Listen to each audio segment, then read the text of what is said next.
Noida Ghaziabad NH9 पर भीषण जाम लग गया। सुबह सुबह ऑफिस जाने वाले और राहगीरों को भारी परेशानियों का सामना करना पड़ा। जाम का असर कई जगहों पर देखने को मिला, लेकिन हिंडन नदी पर ये जाम कुछ ज्यादा ही दिखाई दिया, जहां पर गाड़ियां रेंग कर चलती हुई नजर आई। जाम की वजह एक दर्दनाक हादसा बताया जा रहा है।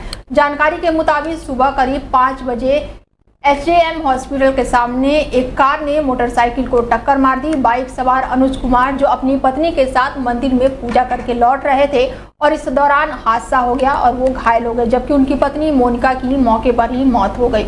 वहीं अनुज गंभीर हालत में अस्पताल में भर्ती हैं। हादसे की खबर मिलने के बाद से मृतक परिजनों ने जमकर हंगामा किया और हाईवे पर प्रदर्शन करने लगे। इससे हाईवे पर लंबा ट्रैफिक जाम लग गया। पुलिस ने स्थिति को संभालते हुए परिजनों को समझाया और शव को पोस्टमार्टम के लिए भेज दिया। नोएडा पुलिस ने बताया कि हादसे की रिपोर्ट दर्ज कर ली गई है और आरोपी वाहन चालक को तलाश लगातार जारी है। जाम हटाने के लिए ट्रैफिक पुलिस टीम ने दुर्घटनाग्रस्त गाड़ियों को साइड हटवाया और अब हाईवे पर यातायात सामान्य हो गया है। मौके पर पुलिस बल तैनात है ताकि दोबारा कोई अव्यवस्था न हो सके। खबर एटा से है, जहां पर परचून की दुकान पर मामूली कहासुनी को लेकर दो पक्षों में जमकर मारपीट हो गई। एक पक्ष के पिता पुत्र तो दूसरे पक्ष के साले बहनोई घायल हुए हैं।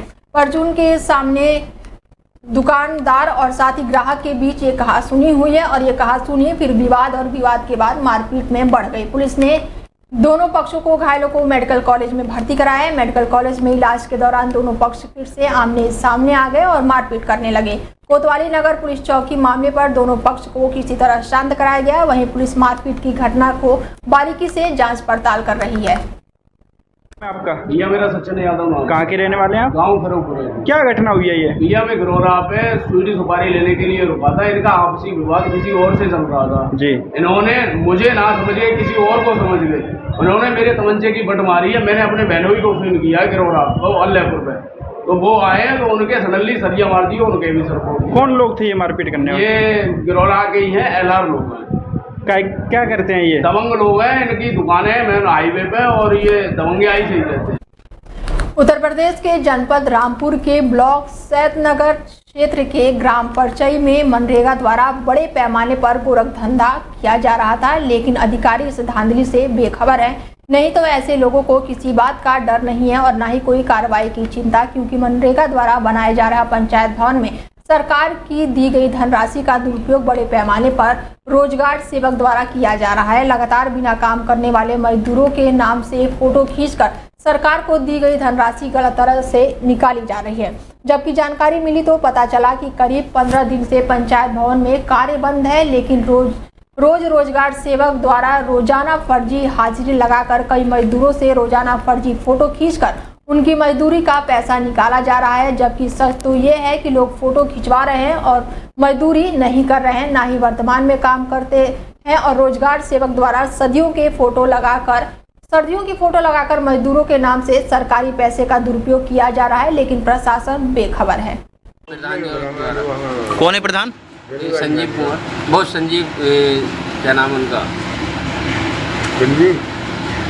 संजीव सागर। कहाँ के हैं ये? परचई। अच्छा, तो ये पंचायत घर बनाया जा रहा है, इसमें कितनी लेबर लगाई गई थी सुबह से अब तक? शुरू से तो देखो बहुत लेबर लगाई गई है। अब आके लेबर अब काम नहीं कर रही है इसमें। ठीक है, वो 4-5 दिन 2-3 लेबर लगी थी बिजली फिटिंग में। खबर कन्नौज से है, जहां पर शादी समारोह की खुशी मातम में तब्दील हो गई। ट्रक की टक्कर से कार सवार 2 महिलाओं की मौत हो गई, 5 लोग गंभीर रूप से घायल हो गए। शादी समारोह से वापस लौट रहे बारातियों की कार गुरसहायगंज में हादसे का शिकार हो गई। सोमवार की सुबह ये बड़ा हादसा हुआ, तो वहीं पुलिस जांच पड़ताल में जुट गई है। उत्तर प्रदेश के कुशीनगर में दर्दनाक हादसा हो गया। यहाँ बारात में जा रहे तेज रफ्तार कार अनियंत्रित होकर पेड़ से जा टकराई। हादसे में 6 लोगों की मौत हो गई, वहीं 2 लोग घायल हुए हैं। उन्हें इलाज के लिए गोरखपुर भेजा गया है। हादसे के बाद से घटनास्थल पर अफरा तफरी मच गई। हादसा इतना भीषण था कि गाड़ी से शव को निकालने के लिए गैस कटर की मदद ली गई। मौके पर पहुंची पुलिस ने 2 घंटे तक कड़ी मशक्कत के बाद शव को किसी तरह से बाहर निकाल के उन्हें पोस्टमार्टम के लिए भेजा। दुर्घटना का शिकार हुए लोग कार से बारात में शामिल होने जा रहे थे। कार की रफ्तार काफी तेज थी। जैसे ही गाड़ी गांव के सामने पहुंची तभी ड्राइवर का संतुलन बिगड़ गया। कार तेजी से अनियंत्रित होकर पेड़ से जा टकराई। टक्कर इतनी जोरदार थी कि उसकी आवाज काफी दूर तक सुनाई दी। हादसे की जानकारी पर आसपास के इलाके में घटनास्थल की ओर लोग दौड़ पड़े। उन्होंने कार में फंसे लोगों को निकालने की कोशिश की, लेकिन हादसे में कार बुरी तरह से क्षतिग्रस्त होने के कारण लोग उसमें फंस गए। खबर झांसी के नवाबाद थाना क्षेत्र से है, जहां पर दबंगों का आतंक देखने को मिला है। दुकान पर काम कर रहे पीड़ित युवक के साथ कुछ लोगों ने दुकान के अंदर घुसकर मारपीट कर दी, जिससे युवक के सिर में गंभीर चोट आई है। वहीं पीड़ित ने घटना की सूचना पुलिस को दी, जिसके बाद से पुलिस ने डॉक्टरी इलाज के लिए उसे भेज दिया। वहीं पूरी घटना दुकान में लगे सीसीटीवी कैमरे में कैद हो गई है, जिसका वीडियो अब सोशल मीडिया पर वायरल हो रहा है। वहीं पीड़ित ने पुलिस से कानूनी कार्रवाई किए जाने की मांग की है। चार लोगों ने हमला किया है, मेरे सर पे डंडा मारा है, खून बग रहा है और मेरी आंखों में घूंसे मारे हैं, चांटे मारे हैं। जो भी कुछ है मुझे कानूनी मेरी कोई बात नहीं थी। मैं उधर गया था सामान लेने और मैंने उससे कहा मेरा दोस्त का भाई है। खबर अमेठी से है, जहां पर तेज रफ्तार कार अनियंत्रित होकर पेड़ से जा टकराई। पेड़ से टकराने के चलते कार में भीषण आग लग गई, जिसके कारण कार सवार 5 लोग कूदकर किसी तरह से अपनी जान बचाई। हालांकि वो गंभीर रूप से घायल हो गए। स्थानीय लोगों ने एम्बुलेंस की मदद से सभी घायलों को इलाज के लिए अस्पताल भेजा। मुंशीगंज कोतवाली क्षेत्र के अंतर्गत मुसाफिर खाना रोड स्थित शिव मंदिर पास की ये घटना बताई जा रही है। खबर हरदोई से है, जहां पर रामगंगा नदी में मछली पकड़ते समय एक मछुआरे को सोने और चांदी की मूर्तियां मिली, जिसको क्षेत्र के शिवराम बाग आश्रम पौराणिक स्थल में मंदिर में स्थापित किया गया है। मां दुर्गा और काली की मूर्तियों के दर्शन के लिए भक्त यहां पर बड़ी संख्या में पहुंच रहे हैं। यहाँ के पुजारियों का मानना है कि ये मूर्ति जागृत है, जो बहुत ही चमत्कारी है। शिवराम बाग मंदिर पर बाबा पवन कुमार ने रविवार को बताया कि क्षेत्र के गांव का एक मछुआरा होली के पूर्व गांव के पास रामगंगा नदी में जाल डालकर मछली पकड़ रहा था। तभी उस जाल में कुछ फंसने की आहट हुई और उसने डुबकी लगाकर नदी के अंदर जाकर देखा, उसमें मूर्तियां दिखाई पड़ी। मूर्तियों के साथ ही जाल में एक मगरमच्छ भी था। मछुआरों ने जाल को बाहर निकाला और मूर्तियों को अलग करके मगरमच्छ को छोड़ दिया। ये निकली है होली के बाद में, और वो शिकारी को मिली, वो लेके आया, उसने बताया तो उससे कहा कि उठा के ले आओ मूर्ति। तो फिर वो उठा के ले आया, जब देखी तो फिर आके यहाँ मंदिर में स्थापित कर दी है। मूर्तियाँ देखने में काफ़ी चमत्कारी है। मूर्तियों में मूर्ति और सब सही है, और आज की नहीं है, बहुत पुरानी है। इनको देखा जाए तो इनका कढ़ाई भी देख लिया जाए कि आज कितना पुरानी मूर्ति है, आजकल के बनती नहीं है। जी जी, अब तो पत्थर की आती हैं। ये मूर्तियाँ काफ़ी दिव्य और काफ़ी शक्तियाँ एनर्जी है इसमें, और जो भी उनको देखता है वह देखता ही रह जाता है। इनको किसकी बनी हुई है मूर्तियाँ? ये एक तो चांदी की है और दूसरी सोने की है। माँ शेरा वाली की मूर्ति है वो चांदी की है, और छोटी जो मूर्ति है वो माँ काली की है। तो कैसे प्रकट हुई मूर्तियाँ? ये मूर्तियाँ रामगंगा में, ये गंगा जी से निकल कर। खबर शाहजहांपुर से है, जहां पर गैस सिलेंडर में लगी आग है और एक ही परिवार के 5 लोग झुलस गए हैं। परिजनों ने बताया कि घरेलू सिलेंडर में एक बर्नल नहीं जल रहा था, उसी के चलते पाइप साफ कर रहे थे और इस दौरान रेगुलेटर लीक होने की वजह से गैस पूरी तरह हवा में फैल गई। बर्नल चेक करने के लिए माचिस जलाए, जिससे आग लग गई। किचन के बाहर सभी लोग बैठे थे, एकदम से गैस से रिसाव के बाद से आग का गोला बन गया, जिसकी चपेट में 5 लोग आ गए और आनन फानन में मेडिकल कॉलेज में उन्हें भर्ती कराया गया है, जहां पर उनकी हालत गंभीर बताई जा रही है।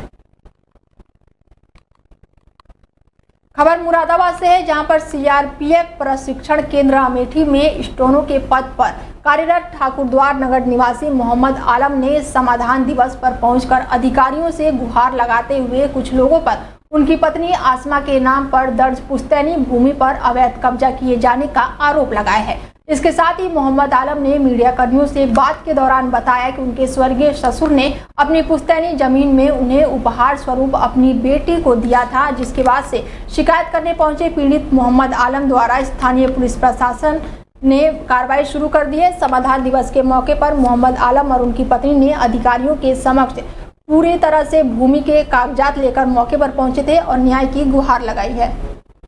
खबर झांसी से है, जहां पर थाने क्षेत्र में 5 दिन पहले हुए इलेक्ट्रिशियन व्यापारी माधव मोहन अपहरण कांड का आज पुलिस ने बड़ा खुलासा कर दिया है। इस अपहरण कांड में मास्टरमाइंड सीमा पर देश की रक्षा करने वाला फौजी निकला है। पुलिस ने मास्टरमाइंड फौजी सहित सूत्रधार और 4 लोगों को गिरफ्तार कर लिया है। उनके कब्जे से घटना में उपयोग की गई ट्रैक्टर, पिस्टल, फौजी की वर्दी सहित आई कार्ड, मोबाइल फोन बरामद किया है। इस अपहरण कांड के 2 आरोपी फरार चल रहे हैं, जिनकी पुलिस लगातार तलाश कर रही है। अपहरण कांड को अंजाम कर्ज से मुक्ति पाने के लिए ये काम किया गया था। थाना क्षेत्र रक्षा के कस्बा रक्षा से माधव मोहन गुप्ता, जिनकी उम्र करीब 34 वर्ष है, इनके इलेक्ट्रॉनिक की दुकान है। इनकी करीब 8:30 बजे शाम को कुछ अपराधियों ने अपहरण कर लिया था। इनके इस घटना के संबंध में इनके पिताजी की तहरीर पर उचित धाराओं में थाना रक्षा पे अभियोग पंजीकृत कर लिया गया था। वरिष्ठ पुलिस अधीक्षक महोदया ने इस घटना को वर्कआउट करने हेतु और अपहृत को सकुशल बरामद करने हेतु कुल 5 टीमों का गठन किया था, जिसमें SWAT टीम, सर्विलांस, इसके अलावा 3 और टीमें जो सिविल फोर्स की थी वो गठित थी। लगातार उसी दिन से हम लोग इसकी चेक। खबर झांसी के मौरानीपुर कोतवाली क्षेत्र से, जहां पर नेशनल हाईवे झांसी खुर्जाहो राष्ट्रीय राजमार्ग पर ग्राम बड़ा गांव की महिला पुरुषों द्वारा हाईवे पर पानी की समस्या को लेकर प्रदर्शन किया गया और इस दौरान महिलाओं के हाथ में खाली पानी के बर्तन भी थे, जहां उन्होंने मांग की कि गर्मी बढ़ने के साथ ही पीने के पानी की समस्या दिन पर दिन विकराल रूप धारण करती जा रही है और सरकार को हर घर नल हर घर जल योजना भी लोगों की प्यास बुझाने में नाकाम साबित हो रही है। वहीं जाम की सूचना पर पहुंचे कोतवाली प्रभारी विद्यासागर ने पुलिस बल के साथ ग्रामीणों की समस्या को सुना और निस्तारण करने का आश्वासन दिया, जिसके बाद से जाम को खुलवाया गया।